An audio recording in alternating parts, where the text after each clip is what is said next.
नमस्कार फ्रेंड्स।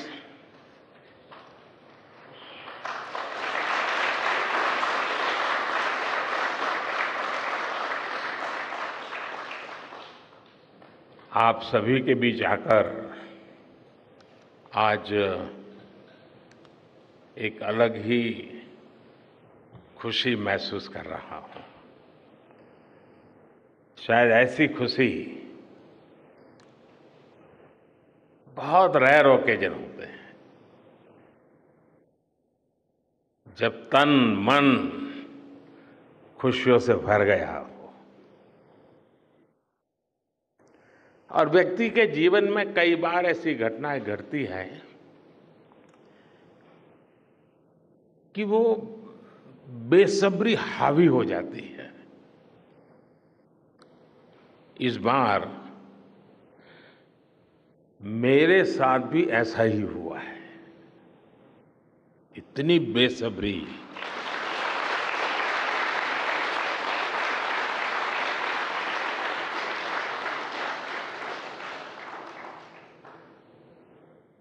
मैं south Africa में था, फिर ग्रीस का कार्यक्रम था तो वहां चला गया, लेकिन मेरा मन पूरी तरह आपके साथ ही लगा हुआ था।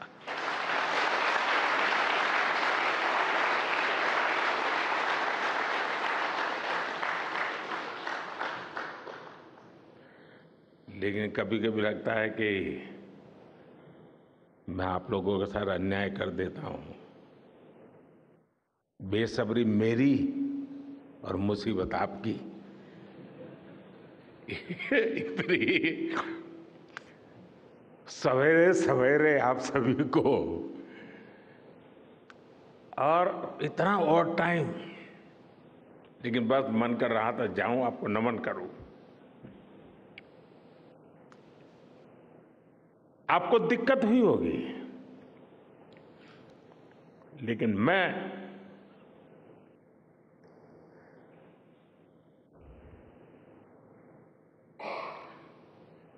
भारत में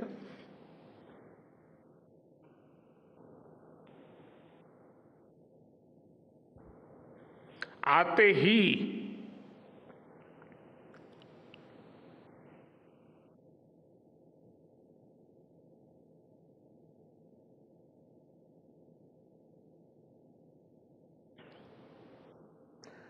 जल्द से जल्द आपके दर्शन करना चाहता था।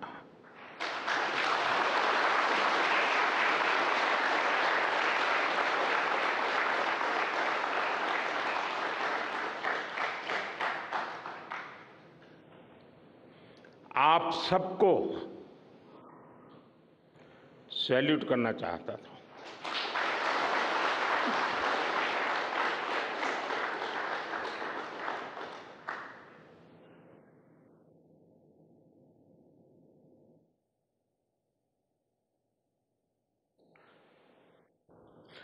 सैल्यूट आपके परिश्रम को, सैल्यूट आपके धैर्य को, सैल्यूट आपकी लगन को, सैल्यूट आपकी जीवटता को, सैल्यूट आपके जज्बे को। आप देश को जिस ऊंचाई पर लेकर गए हैं,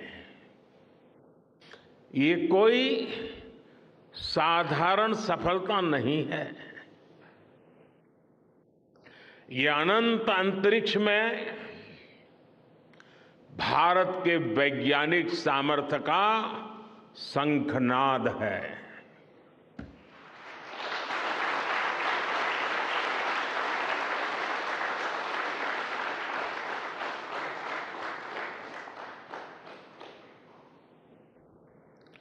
India India is on the moon.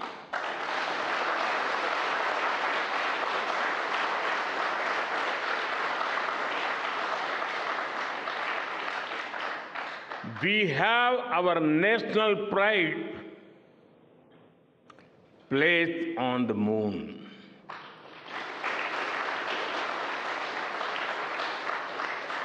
हम वहां पहुंचे जहां कोई नहीं पहुंचा था। हमने वो किया जो पहले कभी किसी ने नहीं किया था। ये आज का भारत है, निर्भीक भारत, जुझारू भारत।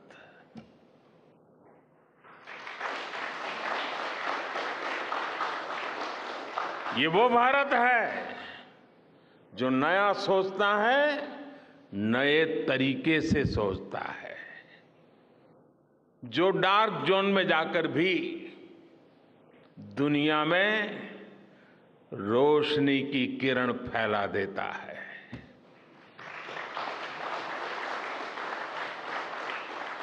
21वीं सदी में यही भारत दुनिया की बड़ी बड़ी समस्याओं का समाधान करेगा। मेरी आंखों के सामने 23 अगस्त का वो दिन, वो एक एक सेकंड बार बार घूम रहा है। जब टचडाउन कंफर्म हुआ तो जिस तरह यहां इसरो सेंटर में पूरे देश में लोग उछल पड़े, वो दृश्य कौन भूल सकता है। कुछ स्मृतियां अमर हो जाती है। वो पल अमर हो गया। वो पल इस सदी के सबसे प्रेरणादायी क्षणों में से एक है। हर भारतीय को लग रहा था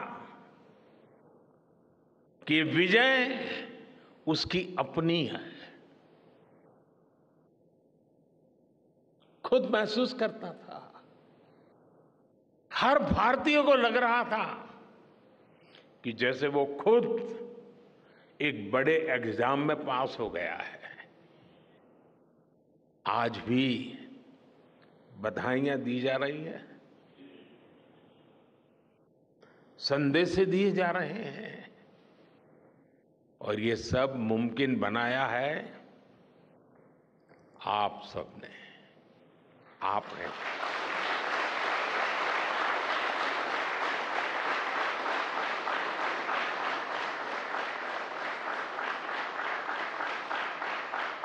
देश के मेरे वैज्ञानिकों ने ये मुमकिन बनाया है।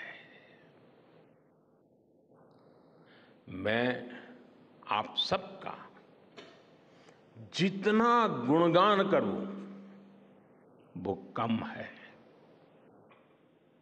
मैं आपकी जितनी सराहना करूं वो कम है। साथियों,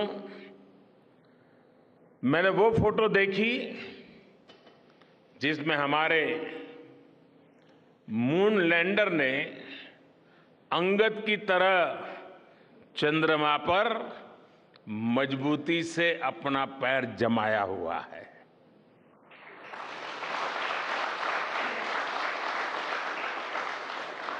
एक तरफ विक्रम का विश्वास है तो दूसरी तरफ प्रज्ञान का पराक्रम है।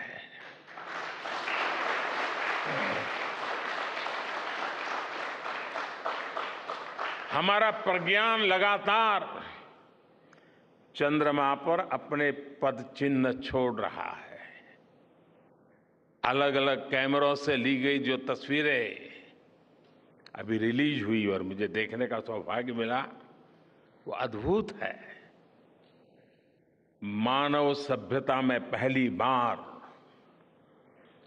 धरती के लाखों साल के इतिहास में पहली बार उस स्थान की तस्वीर मानव अपनी आंखों से देख रहा है। और ये तस्वीर दुनिया को दिखाने का काम भारत ने किया है।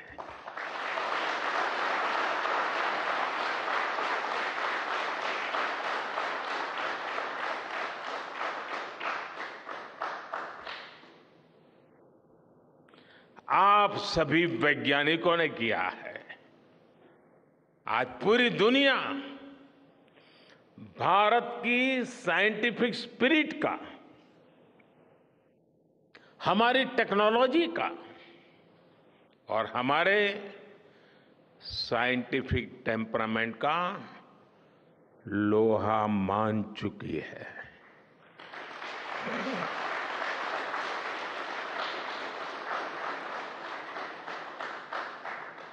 चंद्रयान महाअभियान सिर्फ भारत की नहीं बल्कि पूरी मानवता की सफलता है।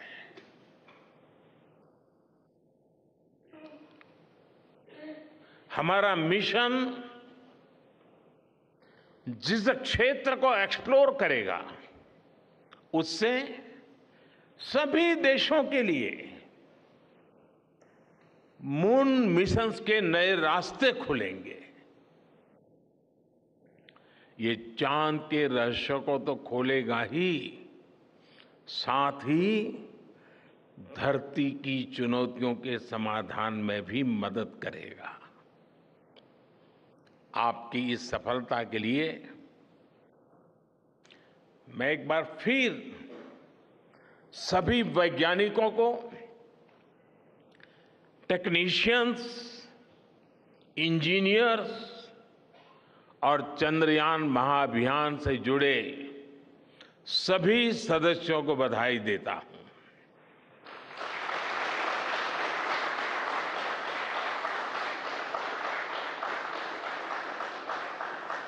मेरे परिवारजनों,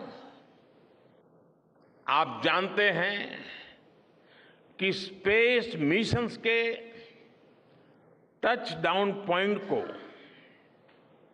एक नाम दिए जाने की वैज्ञानिक परंपरा है। चंद्रमा के जिस हिस्से पर हमारा चंद्रयान उतरा है, भारत ने उस स्थान के भी नामकरण का फैसला लिया है।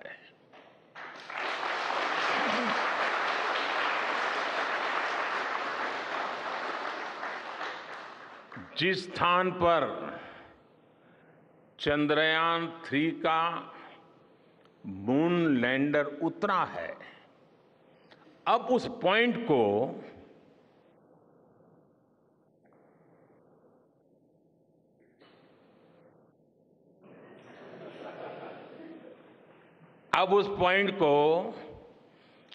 शिव शक्ति के नाम से जाना जाएगा।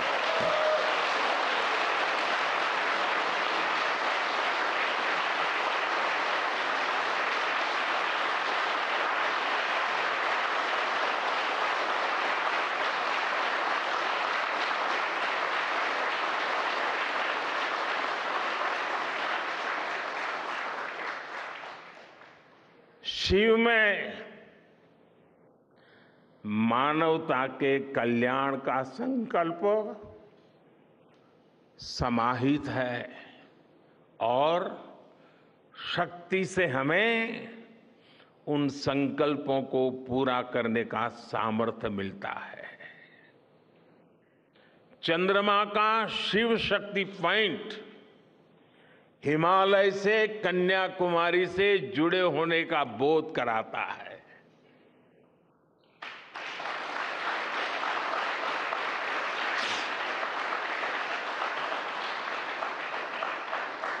हमारे ऋषियों ने कहा है, येन कर्माण्य पशो मनीषिणो यज्ञे कुण्वन्ति वित्तेषु धीरः यत्पूर्व यक्ष्मन्तः प्रजानां तन्मे मनः शिव संकल्पमस्तु। अर्थात जिस मन से हम कर्तव्य कर्म करते हैं, विचार और विज्ञान को गति देते हैं, और जो सबके भीतर मौजूद है, वो मन शुभ और कल्याणकारी संकल्पों से जुड़े।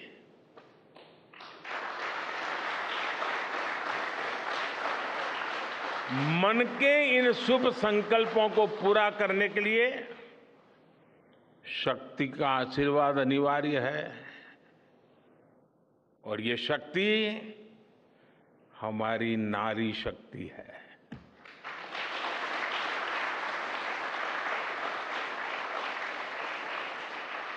हमारी माताएं बहनें हैं। हमारे यहां कहा गया है, सृष्टि स्थिति विनाशानां शक्ति भूते सनातनी। अर्थात निर्माण से प्रलय तक पूरी सृष्टि का आधार नारी शक्ति ही है।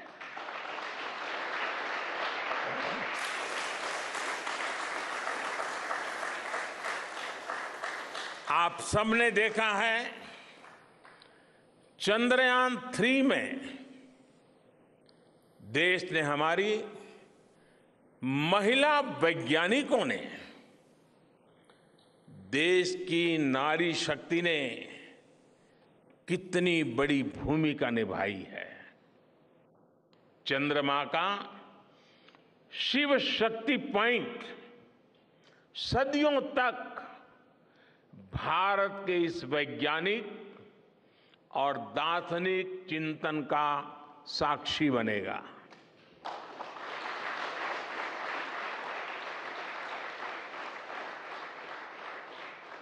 ये शिव शक्ति पॉइंट आने वाली पीढ़ियों को प्रेरणा देगा कि हमें विज्ञान का उपयोग मानवता के कल्याण के लिए ही करना है। मानवता का कल्याण, यही हमारा सुप्रीम कमिटमेंट है। साथियों, एक और नामकरण काफी समय से लंबित है। 4 साल पहले जब चंद्रयान 2 चंद्रमा के पास तक पहुंचा था, जहां उसके पदचिन्ह पड़े थे, तब ये प्रस्ताव था कि उस स्थान का नाम तय किया जाए।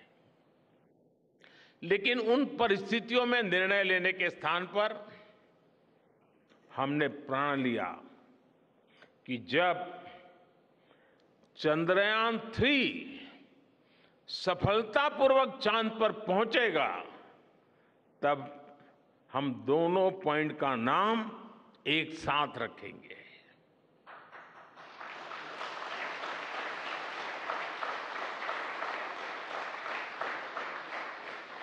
और आज मुझे लगता है कि जब हर घर तिरंगा है, जब हर मन तिरंगा है और चांद पर भी तिरंगा है, तो तिरंगा के सिवाय चंद्रयान 2 से जुड़े उस स्थान को और क्या नाम दिया जा सकता है।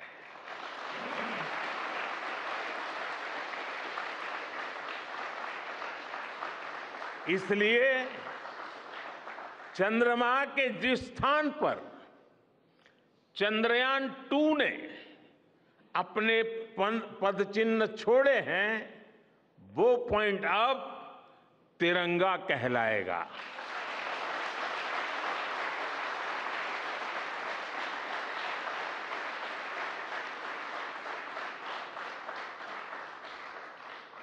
ये तिरंगा पॉइंट भारत के हर प्रयास की प्रेरणा बनेगा। ये तिरंगा पॉइंट हमें सीख देगा कि कोई भी विफलता आखिरी नहीं होती। अगर दृढ़ इच्छा शक्ति हो तो सफलता मिलकर के ही रहती है। यानी मैं फिर दोहरा रहा हूं, चंद्रयान-2 के पद चिन्ह जहां है, वो स्थान आज से तिरंगा पॉइंट कहलाएगा। और जहां पर चंद्रयान-3 का मून लैंडर पहुंचा है, वो स्थान आज से शिव शक्ति पॉइंट कहलाएगा।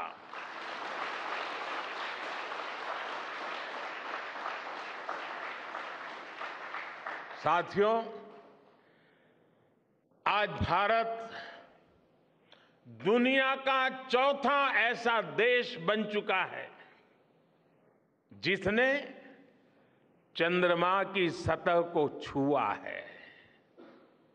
ये सफलता तब और अधिक बड़ी हो जाती है जब हम ये देखते हैं कि भारत ने अपनी यात्रा कहां से शुरू की थी। एक समय था जब भारत के पास जरूरी तकनीक नहीं थी, सहयोग भी नहीं था। हमारी गिनती थर्ड वर्ल्ड यानी थर्ड रॉ में खड़े देशों में होती थी। थर्ड वर्ल्ड थर्ड रॉ में खड़े हुए लोगों में होती थी। वहां से निकलकर आज भारत दुनिया की 5वीं सबसे बड़ी अर्थव्यवस्था बना है।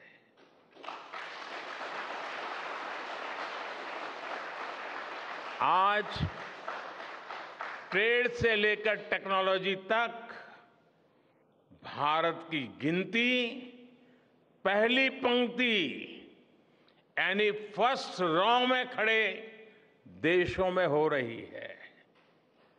यानी थर्ड रॉ से फर्स्ट रॉ तक इस यात्रा में इसरो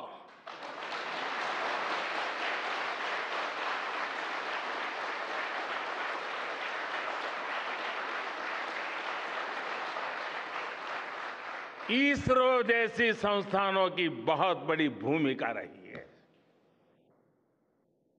आपने आज मेक इन इंडिया को चांद तक पहुंचा दिया है।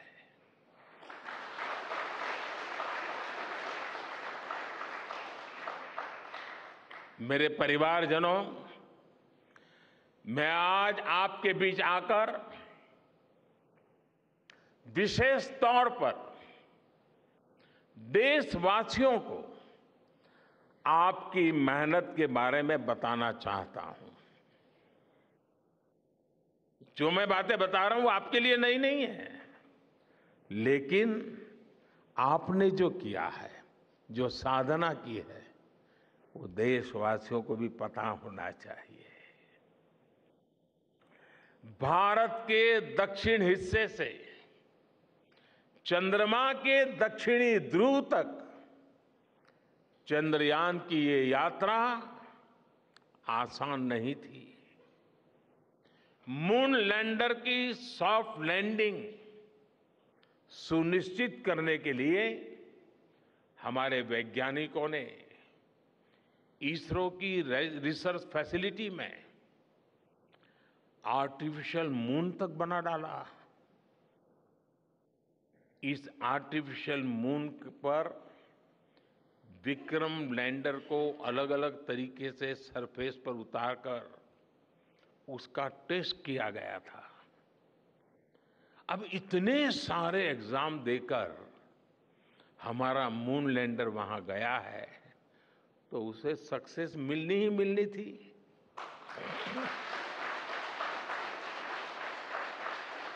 साथियों, आज जब मैं देखता हूं कि भारत की युवा पीढ़ी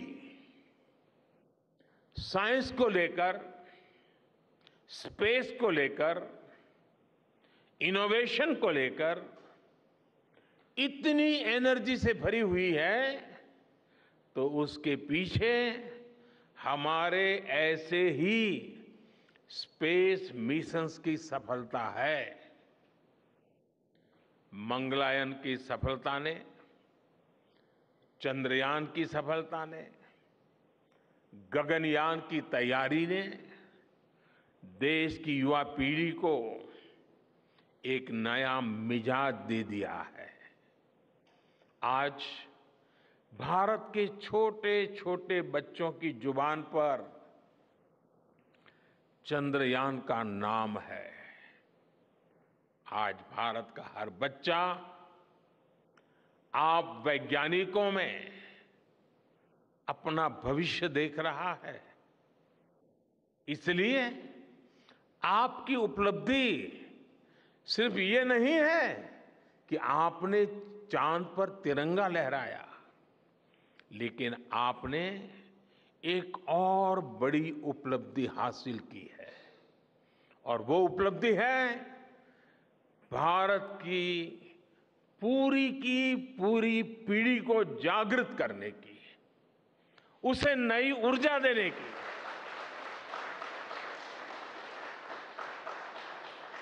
आपने एक पूरी पीढ़ी पर अपनी इस सफलता की गहरी छाप छोड़ी है।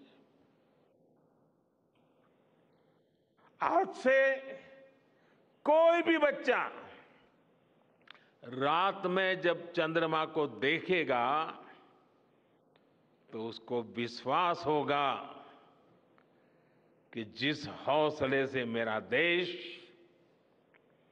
चांद पर पहुंचा है, वही हौसला, वही जज्बा उस बच्चे के भीतर भी है, उस युवा के भीतर भी है। आज आपने भारत के बच्चों में आकांक्षाओं के जो बीज बोए हैं, कल वो वट वृक्ष बनेंगे और विकसित भारत की नींव बनेंगे।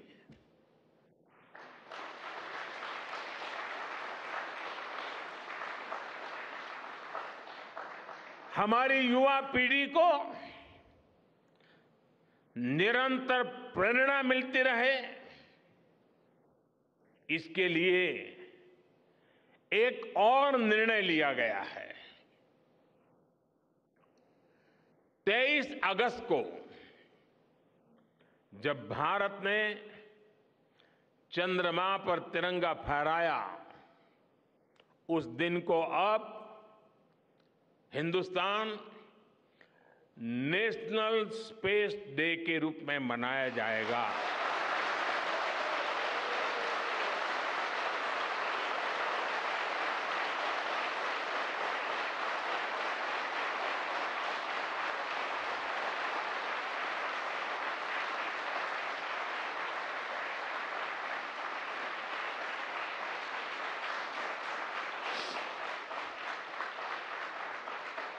जब हर वर्ष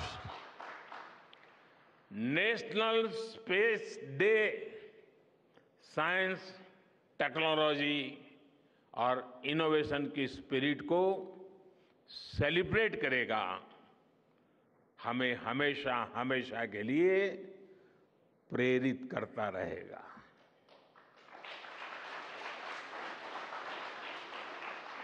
मेरे परिवारजनों, आप भी जानते हैं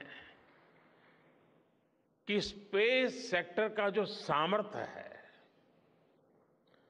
वो सैटेलाइट लॉन्च करने या अंतरिक्ष की खोज से कहीं ज्यादा बड़ा है।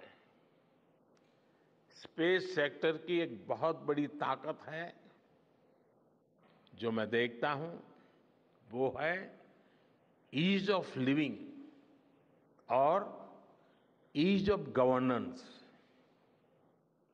आज देश में स्पेस एप्लीकेशंस को गवर्नेंस के हर पहलू से जोड़ने की दिशा में बहुत बड़ा काम हुआ है। आप लोगों ने जब मुझे प्रधानमंत्री के रूप में काम का दायित्व दिया तो प्रधानमंत्री बनने के बाद मैंने भारत सरकार के जॉइंट सेक्रेटरी लेवल के ऑफिसर्स की स्पेस साइंटिस्ट के साथ एक वर्कशॉप करवाई थी और इसका मकसद ये था कि गवर्नेंस में, शासन व्यवस्था में ट्रांसपेरेंसी लाने में स्पेस सेक्टर की ताकत का ज्यादा से ज्यादा इस्तेमाल कैसे करें। तब किरण जी शायद हम लोगों के साथ काम करते थे।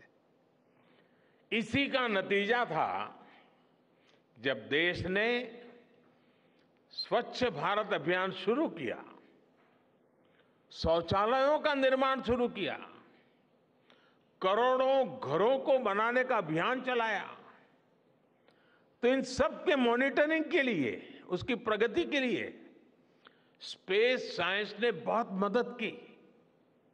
आज देश में दूर दराज के इलाके में एजुकेशन, कम्युनिकेशन और हेल्थ सर्विसेज पहुंचाने में स्पेस सेक्टर की बहुत बड़ी भूमिका है। इन दिनों आजादी के अमृत महोत्सव के निमित्त जो जिले जिले में अमृत सरोवर बन रहे हैं, उसका भी टैगिंग, उसकी भी मॉनिटरिंग स्पेस के द्वारा ही हो रही है। बिना स्पेस टेक्नोलॉजी के हम टेलीमेडिसिन और टेली एजुकेशन की कल्पना तक नहीं कर सकते। स्पेस साइंस ने देश के रिसोर्सेज के ऑप्टिमम यूटिलाइजेशन में भी बहुत मदद की है। हमारे देश के एग्रीकल्चर सेक्टर को ताकत देने में, मौसम का अनुमान लगाने में स्पेस सेक्टर जो मदद करता है वो देश का हर किसान जानता है। आज वो देख लेता है अपने मोबाइल पर अगले सप्ताह मौसम का क्या हाल है। देश के करोड़ों मछुआरों को आज नाविक सिस्टम से जो सटीक जानकारी मिल रही है वो भी आप ही की देन है। आज जब देश में बाढ़ आती है, कोई प्राकृतिक आपदा आती है, भूकंप आता है, तो हालात की गंभीरता का पता लगाने में आप सबसे पहले आगे आते हैं। जब साइक्लोन आता है तो हमारी सैटेलाइट्स उसका सारा रूट बताती हैं, सारी टाइमिंग बताती हैं और लोगों की जान भी बचती है, संपत्ति भी बचती है। और सिर्फ साइक्लोन के कारण जो संपत्ति बचती है ना, उसका अगर जोड़ लगा दें तो आज स्पेस का जो खर्चा है उससे वो ज्यादा हो जाता था।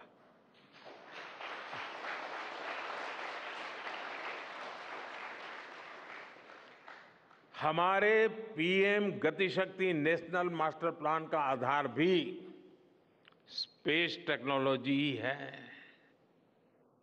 और आज दुनिया भारत के इस गतिशक्ति प्लेटफॉर्म का अध्ययन कर रही है कि प्लानिंग और मैनेजमेंट में ये प्लेटफॉर्म कितना उपयोगी हो सकता है।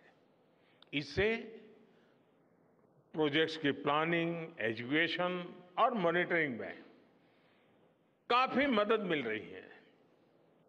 समय के साथ बढ़ता हुआ स्पेस एप्लीकेशन का ये दायरा हमारे युवाओं के लिए अपॉर्चुनिटीज भी बढ़ा रहा है, अवसर बढ़ा रहा है।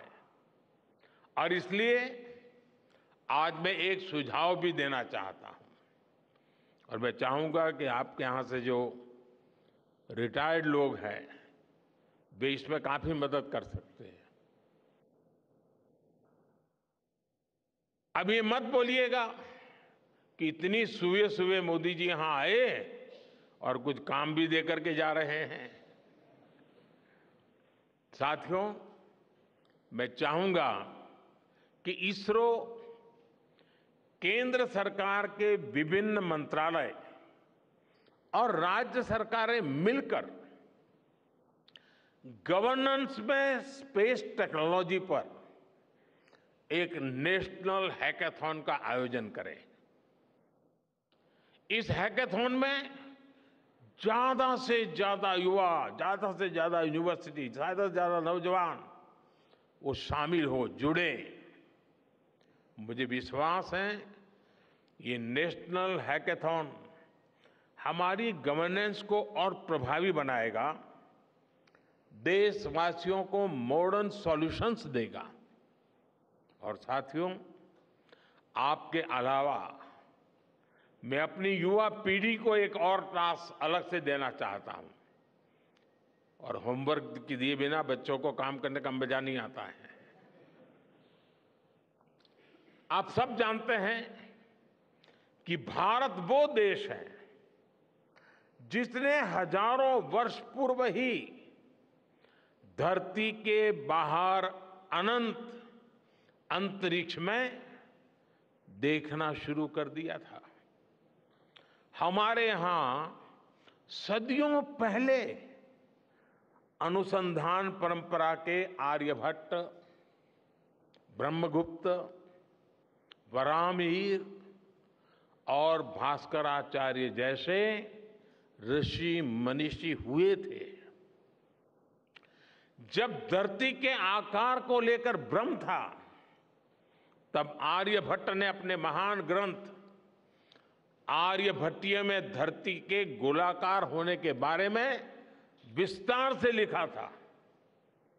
उन्होंने एक्सिस पर पृथ्वी की रोटेशन और उसकी परिधि की गणना भी लिख दी थी। इसी तरह सूर्य सिद्धांत जैसे ग्रंथों में भी कहा गया है, सर्वत्रैव महिगोले, सर्वत्रैव महिगोले स्वस्थानम उपरि स्थितम मन्यन्ते खेयतो गोलस तस्य क्व ऊर्ध्वं क्व वादः। अर्थात पृथ्वी पर कुछ लोग अपनी जगह को सबसे ऊपर मानते हैं, लेकिन ये गोलाकार पृथ्वी तो आकाश में स्थित है, उसमें ऊपर और नीचे क्या हो सकता है, ये उस समय लिखा गया था। ये तो मैंने सिर्फ एक श्लोक बताया है। ऐसी अनगिनत रचनाएं हमारे पूर्वजों ने लिखी हुई है। सूर्य, चंद्रमा और पृथ्वी के एक दूसरे के बीच में आने से ग्रहण की जानकारी हमारे कितने ही ग्रंथों में लिखी हुई पाई जाती है। पृथ्वी के अलावा अन्य ग्रहों के आकार की गणनाएं, उनके मूवमेंट से जुड़ी जानकारी भी हमारे प्राचीन ग्रंथों में मिलती है। हमने ग्रहों और उपग्रहों की गति को लेकर इतना सूक्ष्म गणनाएं करने की वो काबिलियत हासिल की थी कि हमारे यहां सैकड़ों वर्ष आगे के पंचांग यानी कैलेंडर्स बनाए जाते थे। इसलिए मैं इससे जुड़ा एक टास्क अपनी नई पीढ़ी को देना चाहता हूं, स्कूल कॉलेज के बच्चों को देना चाहता हूं। मैं चाहता हूं कि भारत के शास्त्रों में जो खगोलीय सूत्र है, उन्हें साइंटिफिकली प्रूव करने के लिए नए सिरे से उनके अध्ययन के लिए नई पीढ़ी आगे आए। ये हमारी विरासत के लिए भी जरूरी है और विज्ञान के लिए भी जरूरी है। आज जो स्कूल के, कॉलेज के, यूनिवर्सिटीज के स्टूडेंट्स हैं, रिसर्चर्स हैं, उन पर एक तरह से ये दोहरा दायित्व है। भारत के पास विज्ञान के ज्ञान का जो खजाना है वो गुलामी के लंबे कालखंड में दब गया है, छिप गया है। आजादी के इस अमृत काल में हमें इस खजाने को भी खंगालना है, उस पर रिसर्च करनी है और दुनिया को भी बताना है। दूसरा दायित्व ये कि हमारी युवा पीढ़ी को आज के आधुनिक विज्ञान, आधुनिक टेक्नोलॉजी को नए आयाम देने हैं। समंदर की गहराइयों से लेकर आसमान की ऊंचाई तक, आसमान की ऊंचाई से लेकर अंतरिक्ष की गहराई तक आपके लिए करने के लिए बहुत कुछ है। आप डीप अर्थ को भी देखिए और साथ ही डीप सी को भी एक्सप्लोर करिए। आप नेक्स्ट जनरेशन कंप्यूटर बनाइए और साथ ही जेनेटिक इंजीनियरिंग में भी अपना सिक्का जमाइए। भारत में आपके लिए नई संभावनाओं के द्वार लगातार खुल रहे हैं। 21वीं सदी के इस कालखंड में जो देश साइंस और टेक्नोलॉजी में बढ़त बना ले जाएगा, वो देश सबसे आगे बढ़ जाएगा। साथियों, आज बड़े बड़े एक्सपर्ट्स कह रहे हैं कि अगले कुछ वर्षों में भारत की स्पेस इंडस्ट्री $8 बिलियन से बढ़कर $16 बिलियन की हो जाएगी। सरकार भी इस बात की गंभीरता को समझते हुए स्पेस सेक्टर में लगातार रिफॉर्म कर रही है। हमारे युवा भी कमर कसकर तैयार है। आपको जानकर सुखद आश्चर्य होगा कि पिछले 4 साल में स्पेस सेक्टर में काम करने वाले स्टार्टअप्स की संख्या 4 से बढ़कर करीब करीब 150 हो गई है। हम कल्पना कर सकते हैं कि अनंत आकाश में कितनी अनंत संभावनाएं भारत का इंतजार कर रही हैं। वैसे कुछ दिन बाद 1 सितंबर से माईगॉव हमारे चंद्रयान मिशन को लेकर बहुत बड़ा क्विज कंपटीशन लॉन्च करने वाला है। हमारे देश के स्टूडेंट्स इससे भी शुरुआत कर सकते हैं। मैं देश भर के स्टूडेंट से आग्रह करूंगा कि आप सभी बड़ी संख्या में इससे जुड़े। मेरे परिवारजनों, देश की भावी पीढ़ी को आपका मार्गदर्शन बहुत आवश्यक है। आप जो इतने सारे इंपॉर्टेंट मिशंस पर काम कर रहे हैं, वो आने वाली पीढ़ी ही आगे ले जाने वाली है। आप उन सभी के रोल मॉडल हैं। आपकी रिसर्च और आपकी वर्षों की तपस्या, मेहनत ने साबित किया है कि आप जो ठान लेते हैं वो आप करके दिखाते हैं। देश के लोगों का विश्वास आप पर है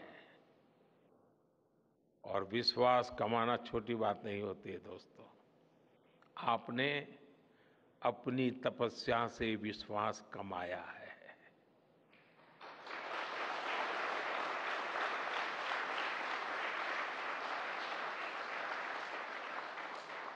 देश के लोगों का आशीर्वाद आप पर है। इसी आशीर्वाद की ताकत से, देश के प्रति इसी समर्पण भाव से भारत साइंस एंड टेक्नोलॉजी में ग्लोबल लीडर बनेगा। और मैं आपके बीच बड़े विश्वास के साथ बताता हूं, इनोवेशन की हमारी यही स्पिरिट ही 2047 में विकसित भारत के सपने को साकार करेगी। इसी विश्वास के साथ मैं फिर एक बार आप सबके दर्शन करके पावन हुआ हूं। देशवासी गौरव से भरे हुए हैं। सपने बहुत तेजी से संकल्प बन रहे हैं और आपका परिश्रम उन संकल्प को सिद्धि के तक ले जाने के लिए बहुत बड़ी प्रेरणा बन रहा है। आपको जितनी बधाई दूं कम है, जितना अभिनंदन करूं कम है। मेरी तरफ से करोड़ों करोड़ों देशवासियों की तरफ से, दुनिया भर की साइंटिफिक कम्युनिटी की तरफ से अनेक अनेक धन्यवाद, बहुत बहुत शुभकामनाएं। भारत माता की, भारत माता की, भारत माता की। धन्यवाद।